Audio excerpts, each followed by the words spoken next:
أشهد أن لا إله إلا الله وحده لا شريك له وأشهد أن محمدا عبده ورسوله صادق الوعد الأمين. اللهم صل على حبيبنا وشفيعنا ومولانا محمد وعلى آله وصحبه ومن تبعهم بإحسان إلى يوم الدين. أما بعد، وقال تعالى في كتابه الكريم وهو أصدق القائلين: أعوذ بالله من الشيطان الرجيم. بسم الله الرحمن الرحيم. إن الذين قالوا ربنا الله ثم استقاموا تتنزل عليهم الملائكة ألا تخافوا ولا تحزنوا وبشروا بالجنة التي كنتم توعدون. وقال رسول الله صلى الله عليه وسلم: قل آمنت بالله ثم استقم. Sadaqallahu al-azim wa sadaqa rasuluhu nabiyul karim wa nahnu ala dzalika minasyahidina wasyahidin. Bapak Ibu, orang tua sekalian, saudara-saudaraku dan adik-adik sekalian yang semoga senantiasa dirahmati Allah Subhanahu wa taala. Mari kita senantiasa memanjatkan puji bersyukur kehadirat Allah Subhanahu wa taala yang tiada henti-hentinya menganugerahkan nikmat dan karunia-Nya kepada kita. Salah satunya yang cukup istimewa, alhamdulillah, kita diberi kesempatan waktu yang luang, dan yang lebih penting lagi adalah kemantapan keimanan ketakwaan sehingga memutuskan untuk dalam menunaikan ibadah sholat subuh berjamaah di Masjid As-Salam. Mudah-mudahan Allah Subhanahu wa taala senantiasa memelihara diri kita dengan kemuliaan, membimbing kita dengan hidayahnya, sehingga hari-hari yang kita lalui ke depan insyaallah selalu dipastikan berada pada garis kebenaran yang diamanahkan. Shalawat serta salam juga mari kita kirimkan kepada junjungan kita yang mulia Nabi Rasulullah Mustafa Muhammad sallallahu alaihi wasallam. Allahumma shalli ala Muhammad wa ala Muhammad. Mudah-mudahan kita tetap terbimbing untuk menjadi orang-orang yang istiqomah, menjadikannya sebagai uswatun hasanah, teladan terbaik yang selalu kita jadikan tujuan dalam segala usaha, baik sifatnya ibadah individual maupun ibadah sosial. Mudah-mudahan kita selalu menjadi orang-orang yang menghidupkan nilai-nilai keteladanan beliau. Amin.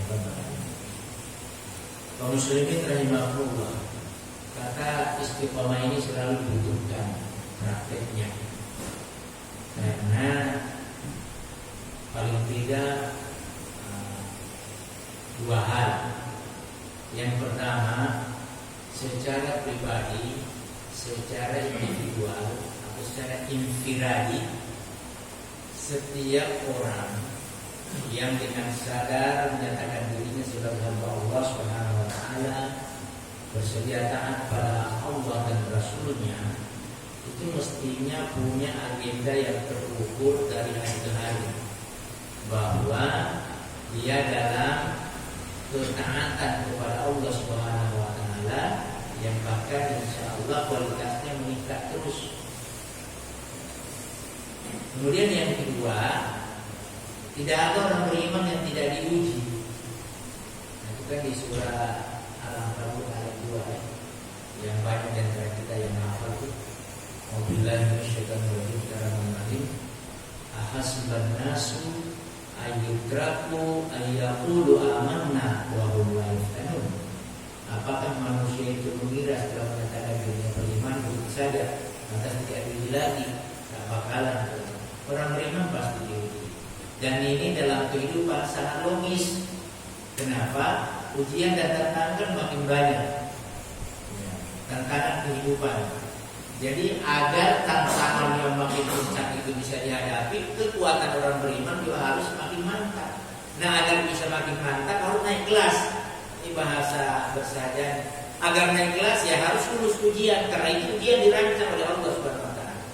Karena agenda kemaslahatan itu pada level yang berbeda, tantangannya berbeda, kesungguhan ikhtiar untuk mewujudkannya juga berbeda.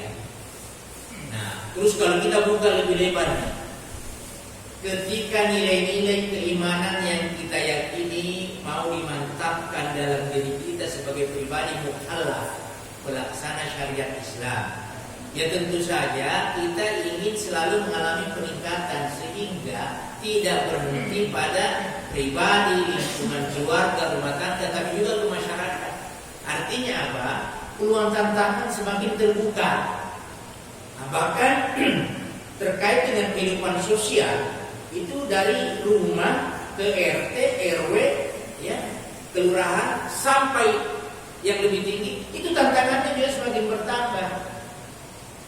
Orang yang hanya di rumahnya itu tantangannya jauh lebih kecil daripada orang yang berada di luar rumah. Kalau dari segi hubungan antar masyarakat, orang yang hanya menjadi pengendali kegiatan pribadinya sendiri yang biasa disebut wirausaha, itu berbeda tantangannya dengan orang yang terlibat di perusahaan. Orang yang berkecimpung dalam dunia swasta itu tantangannya berbeda dengan yang berada di lembaga negara atau pemerintahan, state institution, itu berbeda. Hari ini tanggal berapa Bapak sekalian? Kalau kalender kira-kira 13 Oktober. 7 hari lagi insya Allah bakal ada presiden baru. Itu tantangannya juga berbeda. Banyak orang hari ini bilang A, besok bilang B karena mau diakomodasi masuk jadi menteri. Pertanyaannya, kalau muslim istiqomah apa tidak? Itu penting, bukan hanya wacana. Karena hidup ini bukan hanya di dunia. Penilaiannya tidak cukup undang-undang negara Republik Indonesia. Akhirat menanti dan tiada satupun orang yang terlewatkan kecuali syuhada yang tidak dihisab. Makanya istiqomah ini penting. Bukan candaan yang pakai huruf K. Orang tua kita di Betawi istiqamah. Ikatan suami takut istri kalau di rumah. Ini qaf, Q, istiqomah. Salah satu ayatnya tadi itu yang saya baca di rakaat pertama, surah Fussilat surah 41 ayat 30. Tadi ayat 30 sampai 38. A'udzubillahi minasyaitonir rajim. Bismillahirrahmanirrahim. Innal ladzina qalu rabbuna Allah tsumma istaqamu tatanazzalu 'alaihimul malaikah alla takhafu wa la tahzanu wa abshiru bil jannati allati kuntum tu'adun. Sesungguhnya orang-orang yang berkata bahwa Tuhan kami adalah Allah, Rabbuna Allah, tsumma istaqamu, kemudian istiqamah, maka apa? Dapat fasilitas langit, fasilitas tatanazzalu alaihimul malaikah. Allah turunkan kepada mereka pasukan malaikat yang selalu memotivasi, merawat, mengingatkan, Allah takhafu, jangan takut, wala tahzanu, jangan bersedih hati. Kenapa harus takut? Hidup di dunia hanya satu kali. Ikrarkan 2 kalimat syahadat, praktekkan dalam kehidupan pribadi sosial bahwa la ilaha illallah. Mulai dari pernyataan, perilaku sampai merancang agenda-agenda kehidupan. Ya alhamdulillah Bapak sekalian, kita punya mobil ambulan. Itu salah satu perwujudan la ilaha illallah dalam layanan sosial, kemasyarakatan dan kesehatan.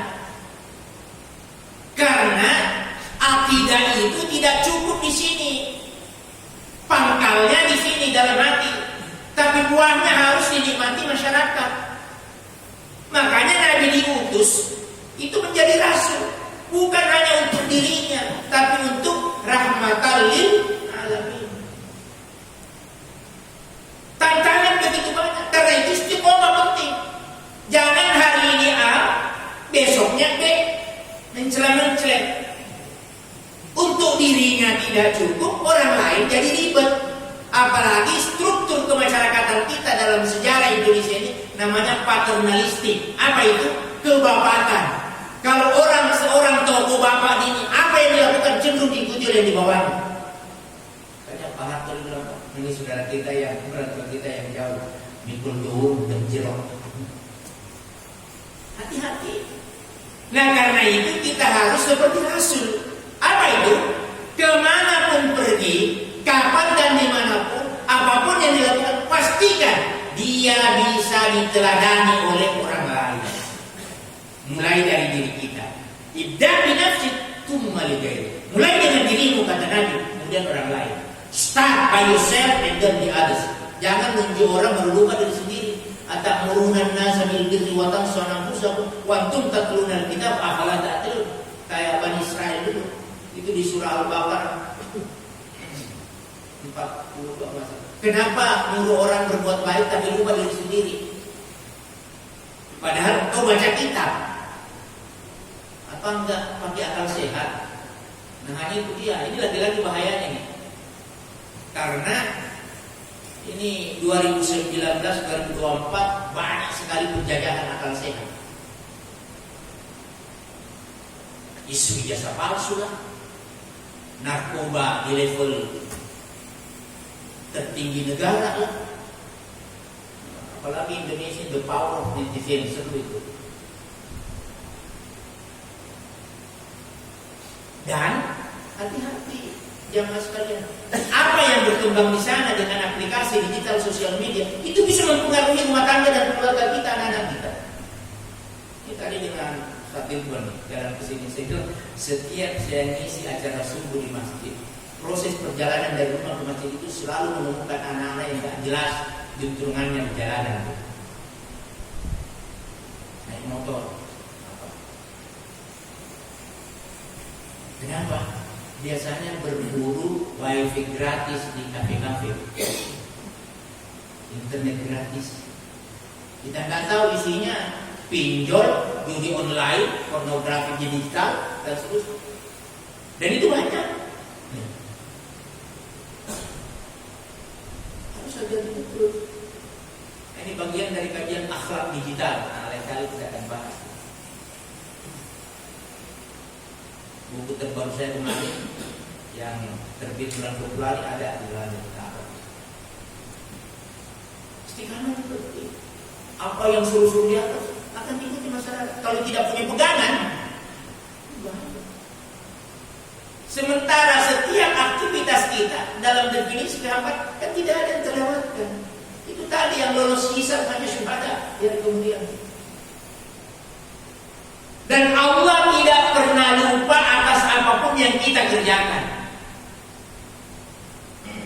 Nah jadi ketika gejala, fakta, kehidupan di luar sana bermacam-macam, perlu kita munculkan pertanyaan pada diri dan keluarga kita.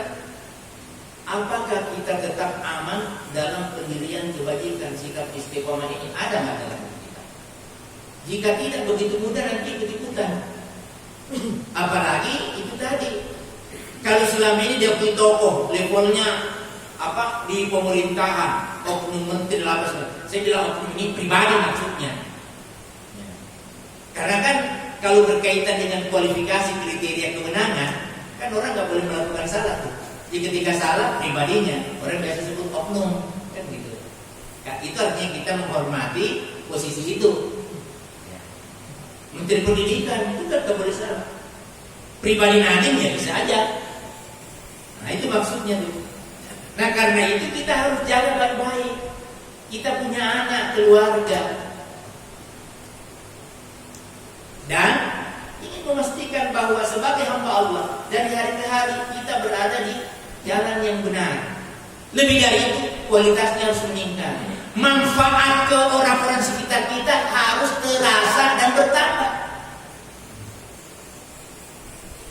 Dalam manajemen, mulai dari perencanaan sampai evaluasi itu nggak mudah itu. Dari harga sumber daya apa yang dilibatkan, siapa yang terlibat, skill apa, profesi apa. Nah, itu target terwujud apa tidak? Itu tadi kesini di sekitar Sumarekon Baru di sini. Kaizen Heritage ada di situ. Kaizen itu bahasa Jepang, bahasa Inggrisnya Sustainable Development, pertumbuhan berkelanjutan. Jadi orang-orang di perusahaan itu ada namanya gugus kendali mutu, itu biasa diterapkan di ISO 2001 gugus kendali mutu. Nah itu tuh Kaizen, pertumbuhan berkelanjutan. Persoalannya dalam kebajikan atau tidak? Pertumbuhan berkelanjutan harus nilai-nilai kebajikan itu terukur. Makanya butuh istiqomah. Nah, pupuknya ada. Ibadah rutin yang diwajibkan itu mestinya menjadi gizi yang menumbuhkan kualitas ibadah kita dari waktu ke waktu. Pertama kita sholat mungkin belum khusyuk. Ketika sudah sebulan, masa nggak khusyuk-khusyuk? Pertama baca Fatihah, mungkin blank, begitu saja. Masa seumur hidup baca Fatihah nggak ada yang nyantol?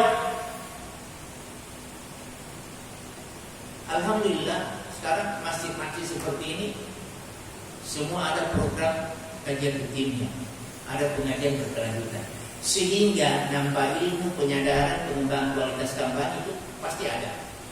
Nah, mari kita renungkan ibadah yang saya lakukan ini sejauh mana dia berpengaruh pada peningkatan kualitas kehambaan saya. Sebagai kepala rumah tangga, semua istri rumah, anak-anak diarahkan, silaturahim antar keluarga, mengingatkan untuk itu. Buyuk di RT RW, saya mengingatkan untuk ini. Jadi menjalankan hablum minallah, hablum minannas. Maka saling menguatkan. Inilah pentingnya rujukan ini, sehingga kualitas ibadah yang dilakukan secara pribadi, tadarusan, sholat 5 waktu, sedekah yang tulus, itu mestinya menguatkan diri kita untuk berkomitmen merawat kebaikan secara berkelanjutan. Dan itulah istiqomah. Makanya hadis Nabi yang saya kutip tadi itu riwayatnya terkait dengan seorang anak muda dari kampung yang pedalaman. Ini di awal-awal Islam, Nabi diutus. Begitu paham kebenaran Islam disampaikan oleh Rasul, maka dia tidak mau bergeser. Tapi pemahamannya kan belum terlalu mantap karena anak muda dan Islam baru datang. Datanglah ke Rasul menghadap, "Ya Rasulullah, ini tempat saya jauh dari kota Mekah. Dan saya ingin agar apa yang engkau sampaikan saya bisa pertahankan terus-menerus. Jangan sampai saya melanggar. Tolong dikasih aku resep ya Rasulullah, agar tanpa harus bolak-balik saya bisa berada dalam kebenaran." Itu jawaban Nabi. Kul amantu billah tsumma istaqim. Wahai anak muda, katakan aku beriman kepada Allah, kemudian istiqomah. Jadi istiqomah itu adalah menjaga keberlanjutan ketaatan pada Allah dan Rasulnya. Kenapa orang bisa taat? Karena yang pertama yakin, hakul yakin tentang kebenaran Allah dan Rasulnya. Yang kedua bersedia menjalankan apa yang diperintahkan Allah dan Rasul dan meninggalkan apa yang dilarangnya.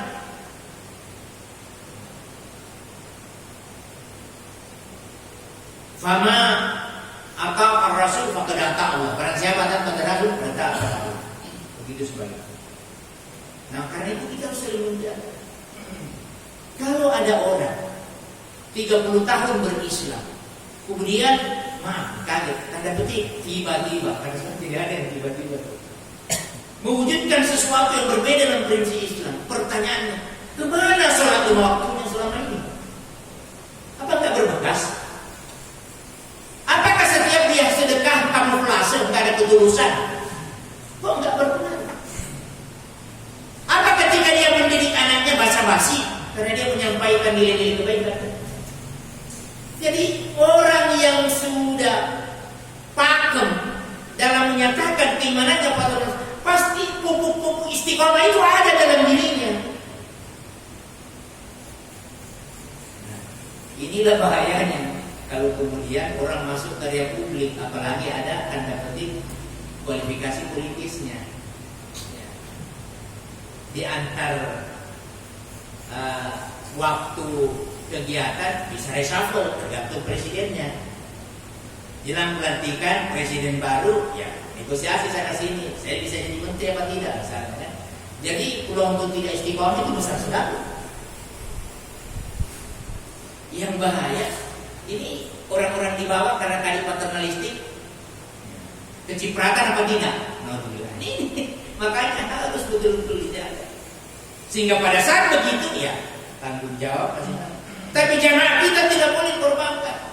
Ada tanggung jawab untuk bersama-sama menjaga kehidupan kita dalam ketaatan pada Allah dan Rasulnya. Makanya ada sholat berjamaah.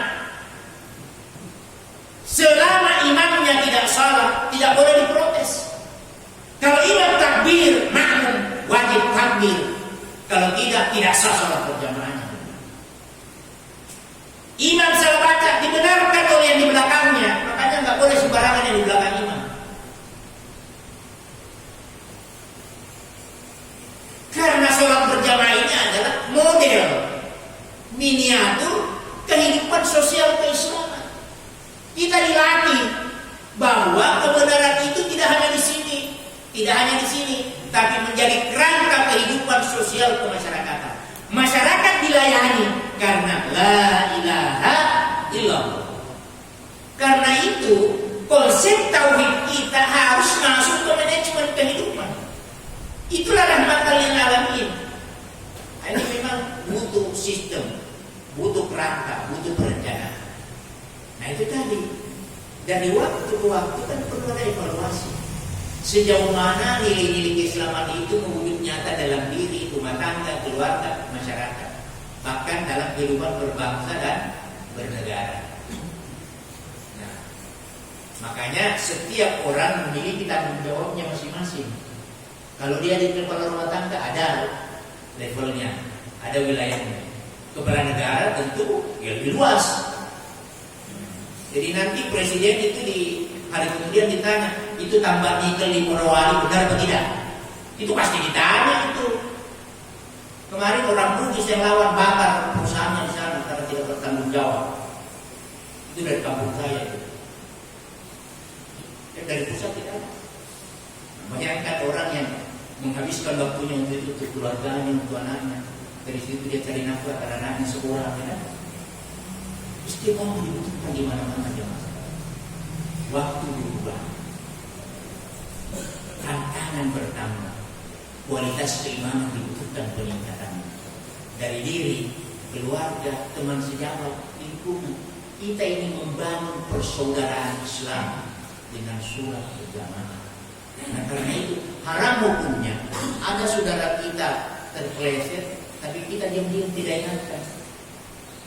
Tentu dengan cara yang baik, betul-betul dengan nuansa persaudaraan. Kita mengingatkan karena dia bagian dari diri kita. Bahkan bukan hanya benarnya keberlanjutan ibadah, tapi bagaimana dengan kebenaran itu membuat hatinya selalu tentram. Kata Nabi, idkhalul surur ila qulubil mu'minin. Bagaimana kita memasukkan rasa bahagia di dalam hati orang-orang yang beriman. Nah kalau kita tidak patung, tidak konsisten dalam kebenaran, bagaimana bisa berbagi kemanfaatan yang menerangkan? Alhamdulillah. Nah karena itu jamaah sekalian, mari kita lakukan evaluasi ini. Karena resep istiqomah itu dibutuhkan oleh semua kita. Kembangkan baik sangka. Kalau ada saudara kita yang kelihatannya menyalahi sesuatu, ingat, semua manusia punya fitrah, ya kan? Allah ciptakan kita dari fitrah. Makanya pada hakikatnya tidak ada orang jahat kan, yang ada terjebak dengan kejahatan. Makanya dakwah dibutuhkan, saling mengingatkan dibutuhkan, tawassul bil haq, tawassul bis sabr. Gak boleh diam-diam untuk membiarkan saudara kita terpeleset dalam kebatilan. Nah tentu dasarnya harus ada komitmen bahwa kita selayaknya saling mengingatkan. Jangan sampai diingatkan, ngapain sih ngurus-ngurus gue? Nah, itu berarti tidak masuk dalam komitmen persaudaraan Islam. Kita ini bersaudara. Apalagi sudah sering sholat jamaah satu komando, Bahkan apa yang dilakukan dalam sholat itu diusahakan dipraktekkan di antara waktu-waktu sholat. Jadi ketika sholat Allahu Akbar, antara subuh zuhur usahakan praktekkan itu Allahu Akbar. Tidak ada yang besar selain Allah Subhanahu wa Ta'ala. Nah, dengan begitu insya Allah keimanan kita terawat, aktivitas kita terbimbing, dan kemudian kepedulian kita semakin terbuka. Insya Allah dari waktu ke waktu jamaah sekalian, kita berharap kita menikmati yang namanya persaudaraan, kehidupan berjamaah. Karena ingat, manakala tidak, setan dan iblis tidak pernah mengaku. Dia itu cemas, begitu ada peluang masuk. Ditawarkan kepentingan. Nah, akhirnya tanda petik mau merebut kepentingan itu mencapai karena ya ada strateginya tuh. Ya namanya setan pasti nggak benar. Udah dipenuhi, mulai dari bisik-bisik sampai provokasi. Karena sekarang sosial media seluruh. Makanya ada nanti orang dengan WA masuk surga, ada juga dengan WA masuk neraka. Nah, itu pentingnya akhlak digital. Jadi aplikasi digital dipastikan sebagai sarana untuk insya Allah masuk surga. Istiqomah dengan WA, istiqomah dengan Facebook, istiqomah dalam Instagram. Itu tidak mudah itu. Karena ada orang menggunakannya untuk cari cuan. Dia berusaha, banyak orang yang peduli. Makanya sekarang banyak orang jadi konten kreator, konten developer. Ada apa-apa foto. Itu masih mending. Ini kan ada syarat dari TikTok dan YouTube. Sampai sekian jam tayangan, sekian pengunjung dapat duit, dimonetize namanya. Itu akan dihubungi tuh. Kalau nggak salah 1000 subscriber, 4.000 jam tayangan ada. Itu akan didatangi. Sehingga supaya subscribernya banyak, ya viewernya banyak, yang lihat viewer, ada orang sengaja bikin yang penting viral. Sekalipun maksiat, sudah itu meminta maaf. Karena mau dikunjungi, dia punya akun. Ada yang saya kunjungi. Makanya harus hati-hati. Wah, ini kalau bukan pencermatan khusus, akhirnya kan banyak yang kena tipu. Saya punya 2 akun Facebook. Yang pertama lengkap dikatakan Abdul Habib Faron, ada 2 Habib Faron. Yang satu selalu mendekati 5.000. Facebook itu kan jumlah friendnya nggak boleh lebih dari 5.000. Jadi saya buka lagi satu, kalau ada mau masuk situ. Nah, kadang itu ada tiba-tiba nyelinap minta untuk diterima sebagai teman. Saya lihat dulu siapa nih teman bersama 5. Wah, ini kurang nih. Apalagi kalau tampilannya sudah aneh-aneh. Oh, saya jelek aja, jelek. Tolak. Ada nyelinap lewat messenger. Jadi belum jadi teman, bisa komunikasi. Nah, tidak sedikit orang tertipu lewat itu. Hacker bisa masuk lewat situ.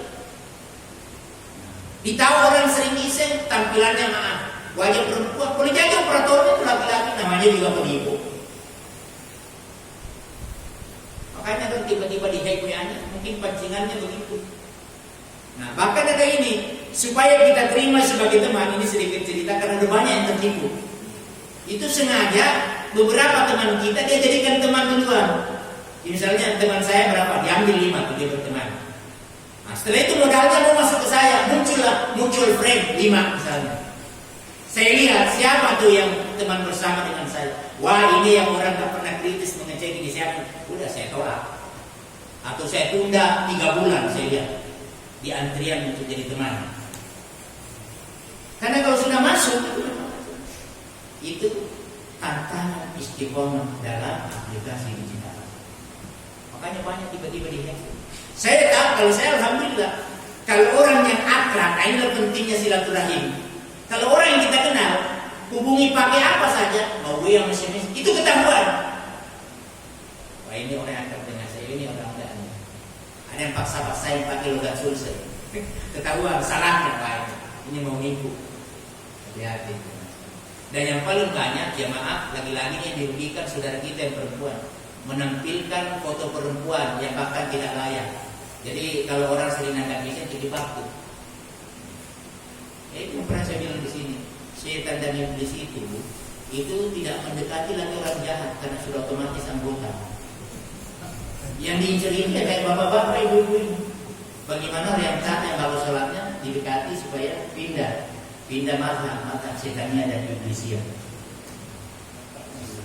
Makanya istimewa itu baru proses spiritual pribadi. Bayangkan kalau ibu boyang keluar ke masyarakat, semakin tidak punya kekuatan kan? Karena itu mari kita jaga baik-baik persaudaraan Islam. Secara pribadi kita rawat ibadah kita. Istiqomah ini sangat dibutuhkan jemaah sekalian. Orang yang tidak punya spirit istiqomah tidak bisa mempertahankan kebenaran secara berkelanjutan. Karena itu kita juga perlu berdoa kepada Allah agar diberikan kemampuan untuk bertahan sebagai orang yang taat kepada Rasul. Nah, jangan sampai kita sudah 10 tahun berjamaah di sini, tapi kok masih kelihatannya saling nggak peduli. Itu lebih besar tuh. Sudah 10 tahun berjamaah di Assalam, tapi susah menerapkan Assalam yang saling menyelamatkan, menyejahterakan.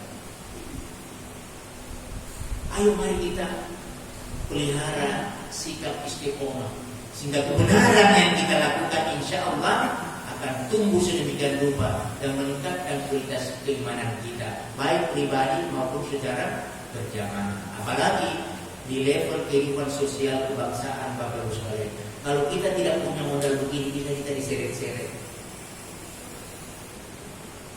Demo untuk patung kuda, ternyata demonstrannya dibayar semua, sebelumnya pakai proposal. Saya ingat betul dulu tahun 90 sekitarnya. Banyak orang demo biasanya beli mobil baru. Kenapa? Pakai proposal. Kalau ditransfer, hati-hati, saya mau demo. Jangan. Ya transfer dulu dong. Itu cerita biasa itu. Yang kita lihat kan banyak demonstran pakai proposal. Terus diatur siapa naik panggung, siapa sekitarnya. Karena ada perilaku kekuasaan membutuhkan demonstrasi. Oh di demo itu, padahal yang demo orang-orangnya juga. Itu mas sudah cerita urusan. Nah, ada orang kasihan, disiapkan 3 bus, dikasih sekian per orang. Dia tidak tahu apa sih sebenarnya tulisan. Dia tahu itu oratornya. Nah, itu kasus-kasus tertentu. Nah karena itu jamaah sekalian, mari kita perbaiki ibadah kita. Rawat kehidupan kita, kuatkan persatuan dan persaudaraan kita. Insya Allah, ini gizi untuk istiqomah. Setiap kebaikan yang kita lakukan atas nama ketaatan pada Allah dan Rasul, itu akan memberikan kekuatan baru untuk kita istiqomah. Makanya tadi saya bilang, kalau ada orang sudah 30 tahun berislam, tapi tiba-tiba sepertinya mudah sekali berpaling dari kebenaran. Mana sholatnya selama ini? Mana sedekah? Jangan-jangan sedekahnya tidak tulus. Karena kalau dia tulus pasti berbekas, memberikan kekuatan untuk istiqomah. Pasti begitu Bapak Ibu. Nah mudah-mudahan apa yang kita jalankan insya Allah selalu dalam perlindungan Allah SWT. Mari kita jaga persaudaraan, kembangkan ya, pelihara, makmurkan masjid, salat berjamaah, biasakan baik sangka dan selalu peduli agar tidak ada dengan sengaja dibiarkan saudara kita terperosok ke dalam hal-hal yang batil dan maksiat. Kita ini semuanya bersaudara ya. Innamal mu'minuna ikhwatun wa aslihu baina akhawaykum wattaqullahu la'allakum turhamun. Al-Quran ayat 90. Dasar persaudaraan kita itu keimanan, bukan karena turunan, karena keimanan. Itu harus kita jaga. Kalau semua mengacu pada keimanan, tidak ada persoalan yang tidak bisa diselesaikan. Wa aslihu baina akhawaykum. Wattaqullahu, mantapkan ketakwaan kepada Allah agar rahmat Allah turun. Bapak Ibu sekalian, mudah-mudahan di era transisi ini 7 hari lagi pelantikan presiden baru, dampaknya itu bisa kemana-mana. Tapi insya Allah dengan pemahaman yang mantap, dengan ketaatan yang tangguh, dengan sikap istiqomah, insya Allah ya kata orang-orang beda, anjing menggonggong apabila jalan terus. Tidak ada yang bisa mengganggu kita untuk menjalankan apa yang kita imani atas nama Allah dan Rasul. Billahi taufiq wal hidayah wallahu minkum. Adallahu ya Assalamualaikum warahmatullahi wabarakatuh.